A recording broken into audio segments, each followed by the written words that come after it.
Well, I'm gathered here today. I'm going to show you and share with you a little bit of my past. I know everybody out there, we get into hard times and we end up sometimes only calling upon God when we come upon these hard times. Or the opposite happens. We get mad and we blame God. But I learned that as a Christian in this life, you're going to have hard times. You're going to have bad things happen. But no matter what happens, no matter how rough that road gets, God's there to support you. God's there to bring you through it. What I've come to see is He'll be there for you regardless, but you got to trust Him, and that's where we all too often fail. Proverbs 3, 5, and 6 says, "Trust in the Lord with all your heart, and lean not into your own understanding." And that's the part we have a hard time with. We have a hard time with trusting in the Lord. And then we try to figure everything out. We just need to wholeheartedly give it to God. In 2003, me and my family went homeless. The whole situation was out of my hands. But every night that I trusted in God, and I turned and I got real close to God during this time. A lot of people try to get close to God during their times of need. But every night that I trusted in God, we had a roof over our head. Whether it was a hotel room for $300 a week, which was exactly what I made, or whether it was half a bedroom for $350 a month, God provided. But where He will bless you and bring you through it when you turn to Him. But you got to wholeheartedly give your life to Him. You got to wholeheartedly trust in Jesus Christ. It's a simple thing, Romans 10:9 says, if you confess with your mouth that Jesus is Lord and believe in your heart that God raised Him from the dead, you will be saved. Well, it's easy to confess. It's easy to say, God, help me. But I'll tell you, if you believe it, you got to put that into action. And when you put that into action, it's going to make a difference in your life. You see, it wasn't until a few years later, I was out there selling pills and DVDs and doing all kinds of bad things, that I started realizing God was moving in my life. He was starting to stir in my soul, and He was going to do something in me. And so I started getting excited and prepared, and I started trying to help people here and there. And then God started trying to speak to me what I needed to do to get right. And, God's way of reaching me to get me right. Well, heck, I made some good money on some pills one night, and somebody said, "Can you believe this guy used to be a minister?"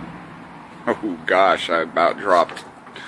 Turned all kinds of pale white. And then somebody else, they looked around when I sold some movies, and it was somebody in my own family. Said, "Do you trust in God?" I said, "Yes, I trust in God." They said, "Then why do you have to do something illegal to take care of your family?" Oh man, that one there crushed me kind of really hard, So, and then I get a phone call up from somebody in Washington threatening to raid my house for movies. It wasn't going to work out too well, because God don't bless sin. 3 days later, after that, I get knocks on my door, and it's bounty hunters telling me everything I'd done in the last 3 days looking for my little brother. I gave it up. It was time. And you know what? That was the message God was trying to give me. Because within a couple months of giving it up, I'd hit my knees, I'd cried, and I'd prayed to the Lord, "Why aren't you using me?" Well, after I gave up the sin that was holding me back, within a couple months, He gave me a place to start preaching again. He started using me. Not only did He replace what I had lost when I was doing wrong, He replaced it multiple times more. I was renting an apartment, now I own a house. I had a broke down Kawasaki in the back of an old broke down truck. Now my family's got a car, and I got 2 Harleys. The thing is, you truly got to give your life to God.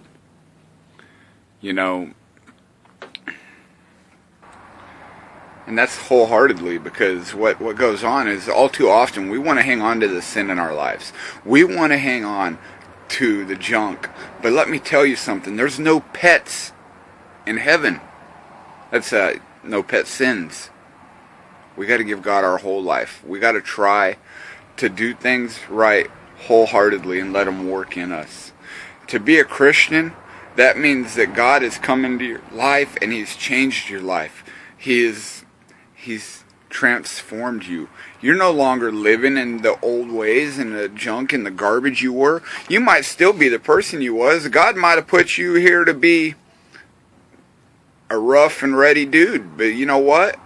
You can be a rough and ready dude for Christ. You don't have to change who you are. You just got to change your cause and what you're doing it for. That's what giving your life to Christ is all about. It's about a new way of life. It's about a clean slate. It's about forgiveness. It's about the fact that Jesus Christ loves you and He died on the cross for you. And if He died on the cross for you and He took your punishment, then you need to be willing to do everything you can to show your appreciation. Because it's by grace that you're getting into heaven. You know, when you die, you're going to face a judge, and it's going to be Jesus. It's going to be God. And the fact is, He's going to either judge you for what you did here on earth and the good works that you did as a Christian and give you rewards and crowns and jewels in your crowns, or He's going to judge you for the sins you did and condemn you to hell. And I tell you, He created hell for the devil and for the demons, and He don't want to see any one person lost. He don't want to see you go. He wants to see you make it. That's why He died on the cross for you. So you have a way out of that punishment. Jesus loves you. All He's asking is that you love Him too.